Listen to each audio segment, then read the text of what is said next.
It's like you got to work 2-3 jobs, and then you have tens of thousands of dollars in student loan debt.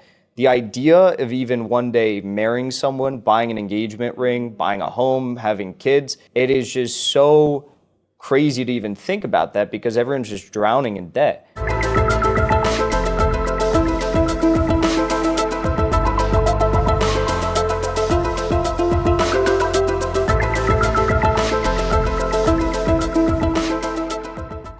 Welcome to Overlap, brought to you by Wave Media. I am Tianchen. I'm happy to be joined by Jackson Hinkle today. Jackson, can you make a brief introduction of yourself?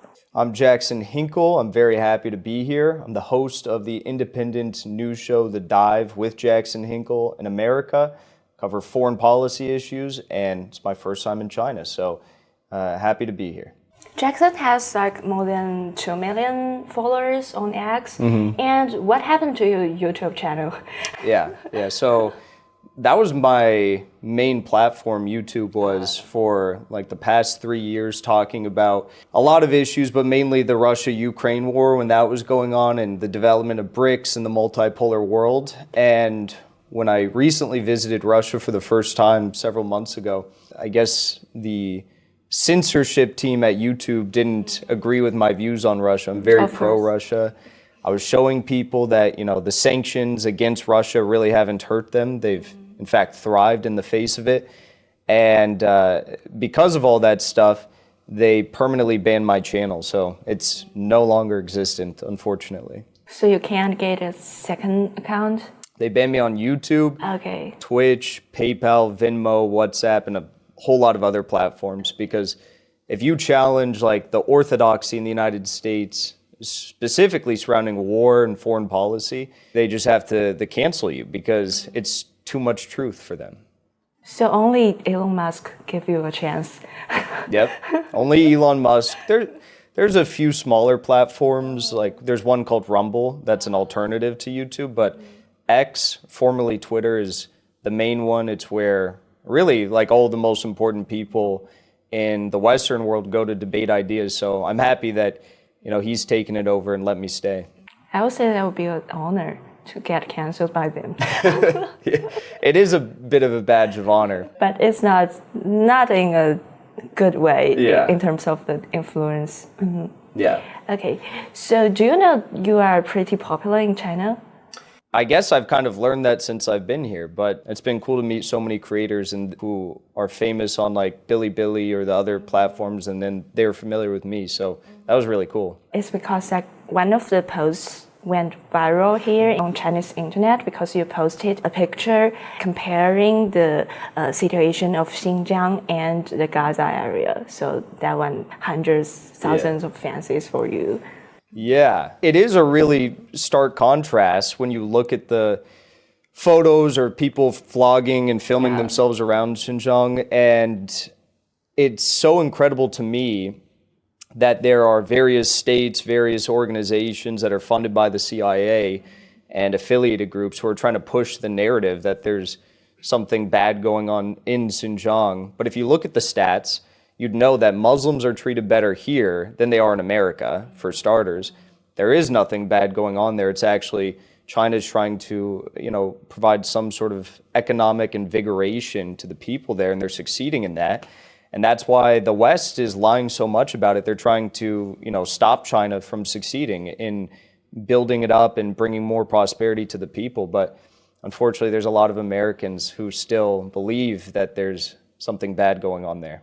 So when did you guys see this sharp comparison? Is it why you started to promote the MAGA communism? Can you just briefly introduce the idea? Because to be honest, when I first saw these words together, I thought that was a weird, if not crazy idea. Yeah. MAGA communism, it's really interesting because the Trump campaign was an outsider campaign. He's an outsider figure, but even more so, the Make America Great Again voter base of his movement is really beholden to nobody, even Trump. They will call out Trump if he has bad stances on the Ukraine war or certain issues.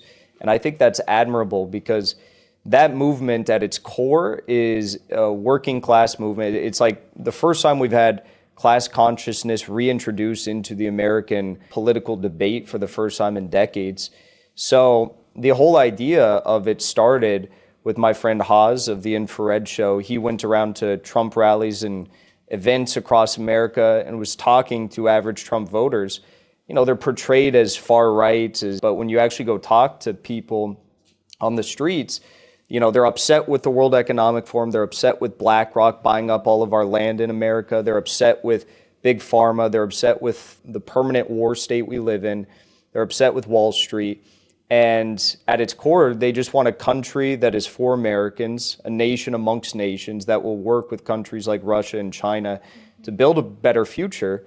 And I think that's really beautiful, and it kind of is the essence of communism. It's a country for the people to uplift our standard of living and increase our prosperity. You know, it's like the desires of the people here as well, and something that she has been able to fulfill in large part. So that's where MAGA communism came from, and it's made a lot of waves. Mm-hmm. Can I interpret it as only communism can save America? 100%, yes. Only communism can save America. That's a perfect way of putting it. The way we usually talk about it is a country that will focus on development, production, manufacturing, rather than a hyper-financialization of our markets.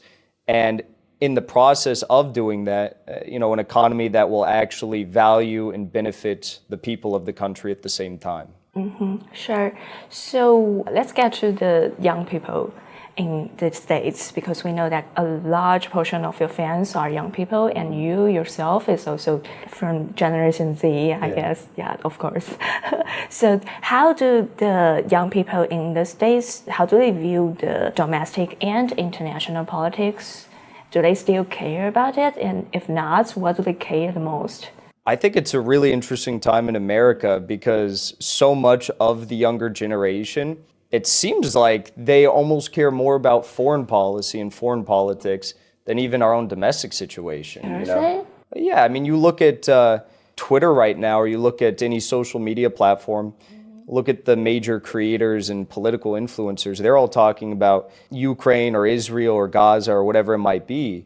I do that as well, of course, but my focus is always stop the madness that's ensuing, and let's focus back on American politics. So I think that's where MAGA communism kind of comes in handy, because it's like that's the end goal, but first we have to stop all these pointless wars and sanctions and government interference, coups, regime change operations. But you have to think about it like I'm 24, so my whole life America's been waging wars, whether in like Iraq or Afghanistan, Syria, now Russia and Gaza. So we kind of just grew up with this permanent warfare, permanent war state. And now we're headed towards World War III. So I think a lot of young Americans are concerned about that. They understand that this is where the first problem they really need to address to help build our country back up and fix things here at home and work with other nations in a more peaceful manner. So yeah, I think a lot of Gen Z just have kind of lived this experience, and that's why they're so concerned about everything. So most of them, like, they care less about like who's in house, if Biden or Trump. I think they see a lot of the internal politics. It's a different name, but it's the same policies, you know? So you could have 400 people in the Congress. You can't make a difference. So yeah. The goal, I guess, is to, through talking about all these various issues, it's to bring about the complete destruction of the current structure of our state as we know it, and usher in something new that will actually prioritize the people's needs. Mm-hmm. So I know there is a broad distrust of the major institution among the US people, but is there a much lower level of trust among the younger generation towards the mainstream media and also the main institution? Yeah, Even like the primary issue right now for foreign policy is the war in Israel or Gaza. And older people in America are far more likely to support, whatever Joe Biden is doing on that issue. Younger people, almost in unison, like 85% oppose what Joe Biden is doing in Gaza. So there's far less trust. Younger people are flocking to alternative media sources rather than watching. Like yours? Yeah, like mine. And And that's how we're winning, by being able to show people the truth and convince them. But that's just where young people are. So can you just give some significant events that people start to realize how many lies they are telling? I know you fight with the CNBC and this kind of channels before. And that makes you much more popular among the audience. The past few years, it's just been crazy. There's a popular influencer in the West right now. His name's Andrew Tate, and he calls what is essentially attacking all of the truth tellers the Matrix. And it really is kind of a Matrix, like from that film with Keanu Reeves, because everything that they've said over the past, 8 years has been just complete and utter lies. Like, you look at the Russiagate collusion hoax with Donald Trump, that ended up being a huge lie. You look at everything that happened with the end of Trump's presidency. They tried to impeach him over, a phone call with Volodymyr Zelensky. That all ended up being a lie.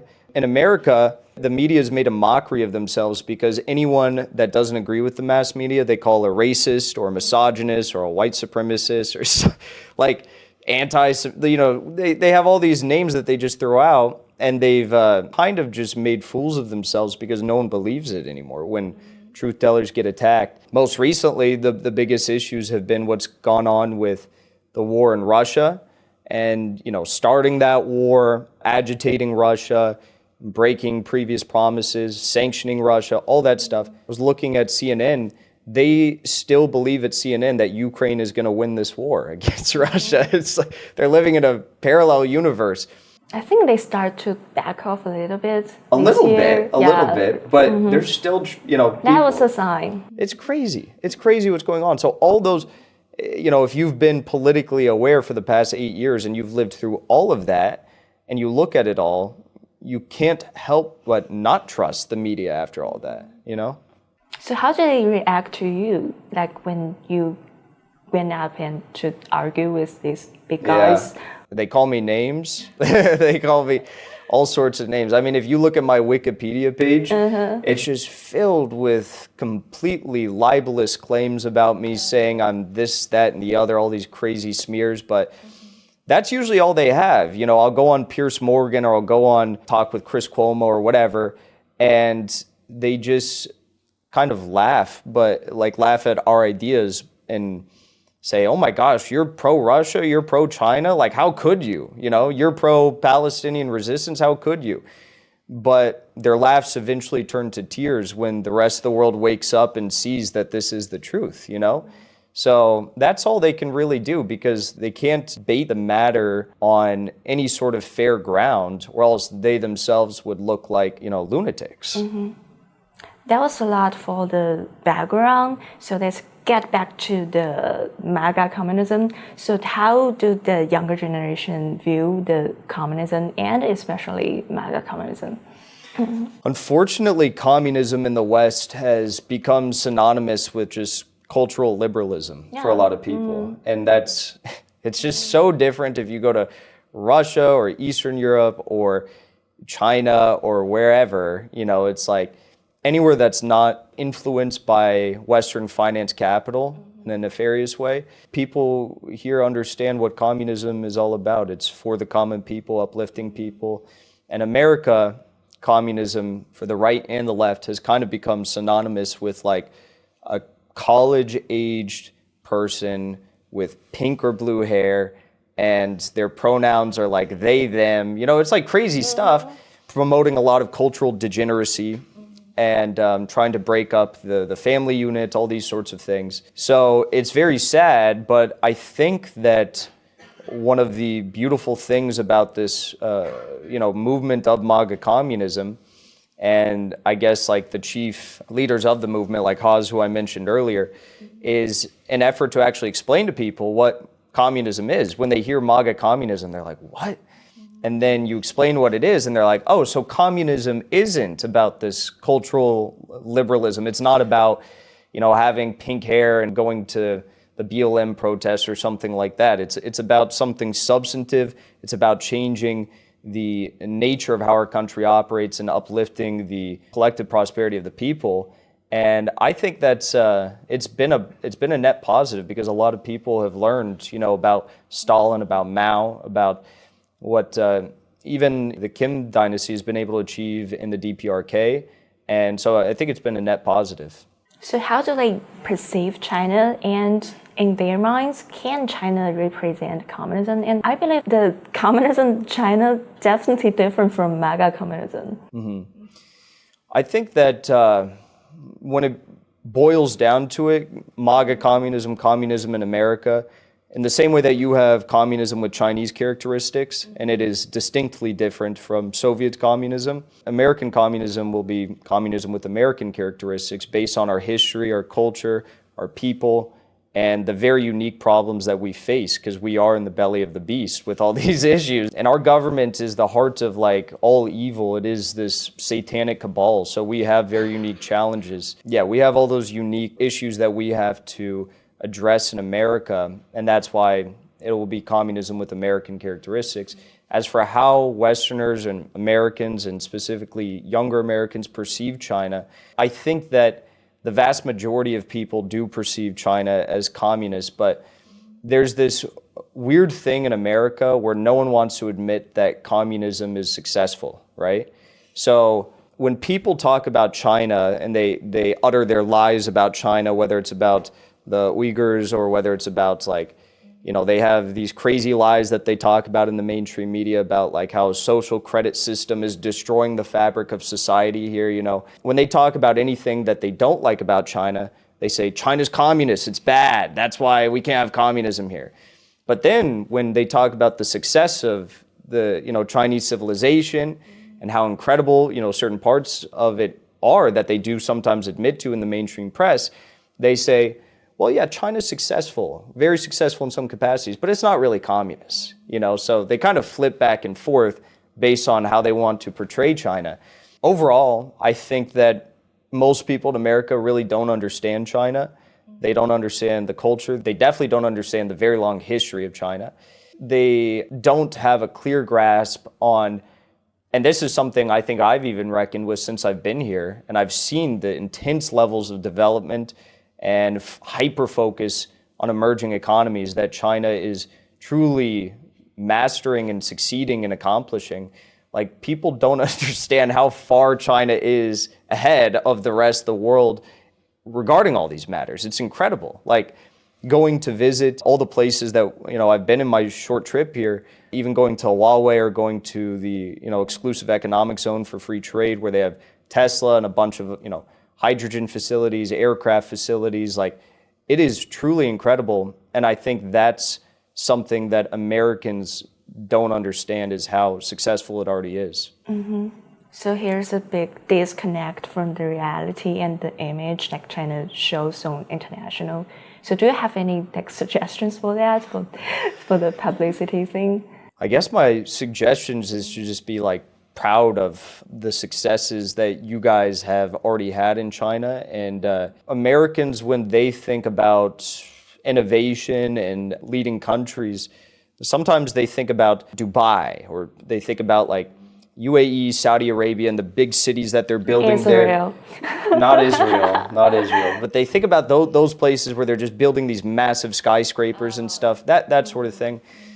But the place that I went to yesterday, I think it's called like Lingang or something. It's like the port. Yeah, you go there. That blows everything in the UAE out of the water. It is so much more impressive.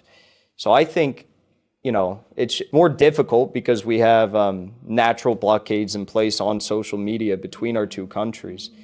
But I think just showing people that, explaining to people that the mainstream media has lied to them about everything in America, so of course they're going to be lying about China. You know, they don't care about you guys, they just want to tear your country apart. I think it's good to remind people that. There are more and more influencers and like vloggers, and they came to China and they made like short videos of that. Some of them also went viral on the social media platform, I believe. Yeah, if not get blocked. Everything I've posted, people have been either they know already about it and the incredible nature of it, or they haven't seen it and they're so surprised by it. Definitely. So let's get back to the US. So recently there has been considerable controversy within the prestigious universities like Harvard due to we all know the Israeli and Palestinian conflict. And I know that the presidents of the universities, they are forced to quit, and there's protest going on campus all the time. So we can see they're kind of like in a dilemma, I would say. Like they cannot ignore everything happened in Gaza, but they can neither like stand with Palestine. So does that situation representative in the US right now, based on your observation? Yeah, that's just a small microcosm of everything that's going on with the issue of free speech. That is the most important foundation of our country, is this, supposed free speech we're supposed to have. But like I've mentioned, we don't really have it. You get banned everywhere if you tell the truth about these issues. But the thing about the conflict in Gaza, it is the first time that I think the overwhelming majority of the public has kind of said, what's happening here is bad, and they've met an overwhelming pressure to not say that stuff, to censor themselves, whether it's in corporate entities, whether it's in universities, as you just mentioned, whether it's mainstream media news organizations, or even in politics. Like you're not allowed to talk about this issue in particular, and there's so much censorship around it. Even at those universities, there's been protests for Gaza, and what happens is when the students go out and protest, or they write letters to their administrations about these issues, there will be a concerted effort to make lists of the names of the people who went to these protests and prevent them from getting jobs after they graduate at law firms. But the last thing I'll say about those professors and the one at Harvard is they are very liberal. So there's a lot of liberals that still support Palestine, but they're extremely liberal. And when it comes to all of the issues that have risen to the forefront of public debate in America over the past 10 or so years, they've always taken the side of these debates that says we must censor anyone who's racist and doesn't support Black Lives Matter. We must censor anyone who is saying that transgenderism is a mental illness. They're pro-censorship on all these issues. They align with the government on all these issues. The one time they speak out about one critical issue against the government narrative, they find themselves kicked out of Harvard University. And I think that's very interesting. Mm-hmm. So that was in Harvard, and that was in Columbia and MIT. So does that also representative among the common people? No. Not really? No. I mean, the decisions to remove them from their positions? No, I mean just like kind of they are trying to move from the Israel side and to the Palestinian side. Yeah. Mm-hmm. The common people of America, not as much as China, but in America, the overwhelming majority supports Gaza and the Palestinian resistance.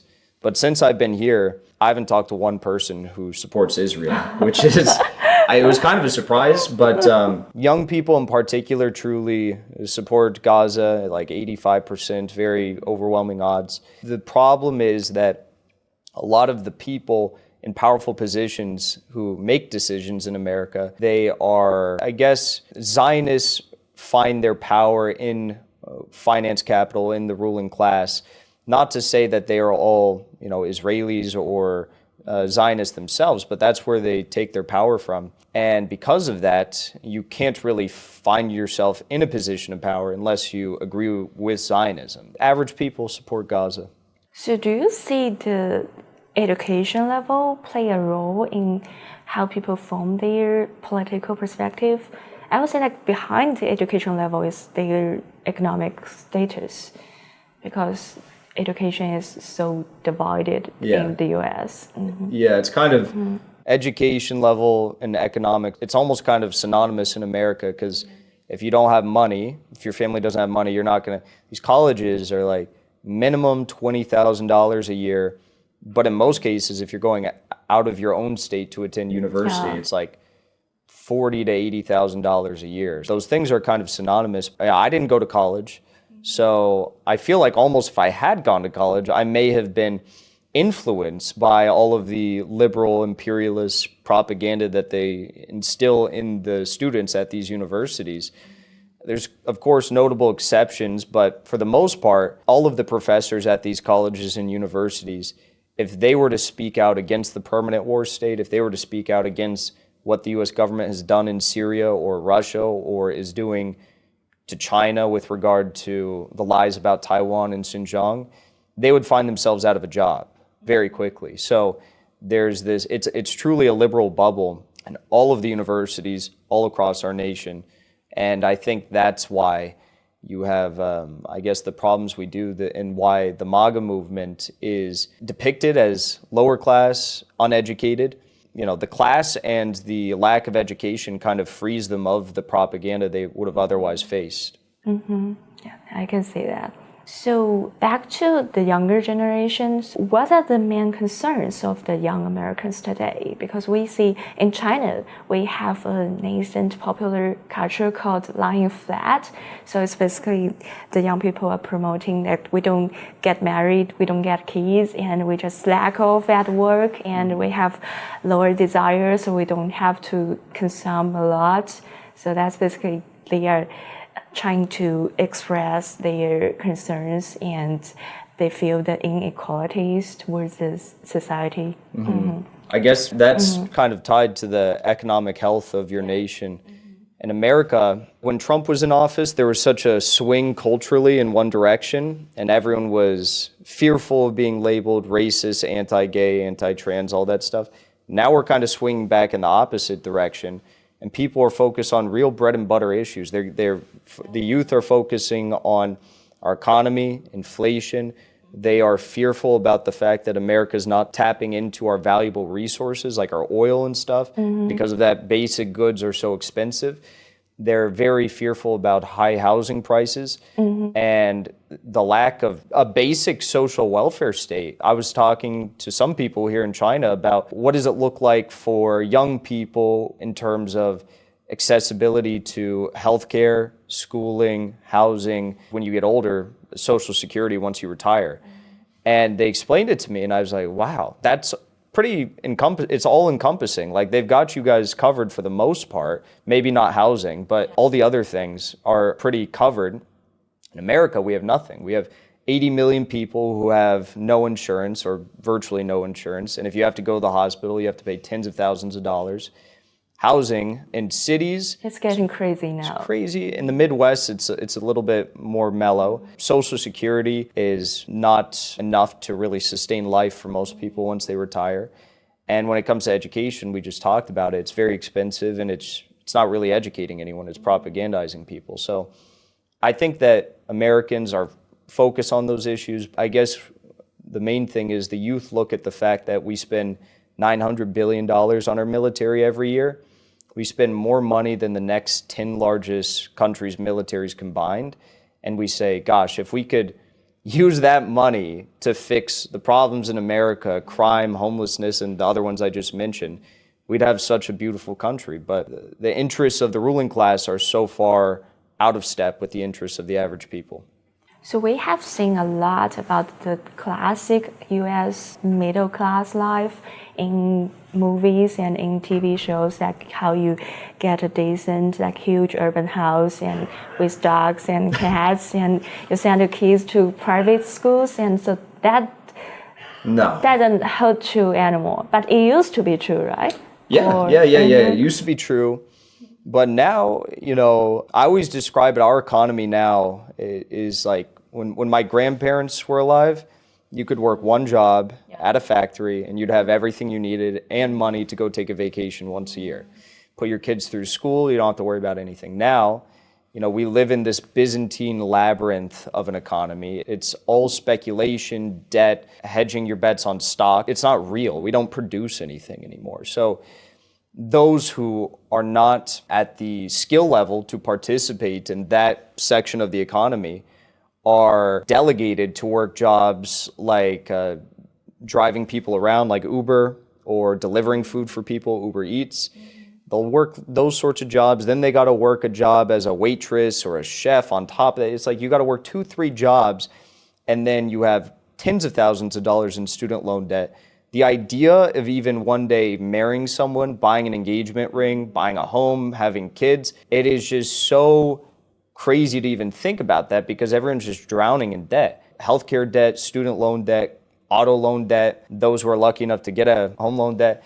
So I think it's really, really bad. But the last part about it is when I said that we're kind of in a cultural swing right now, back in the other direction, there is a common sentiment amongst younger people to know that they want to have kids. Like everyone wants to have kids. They want that traditional life.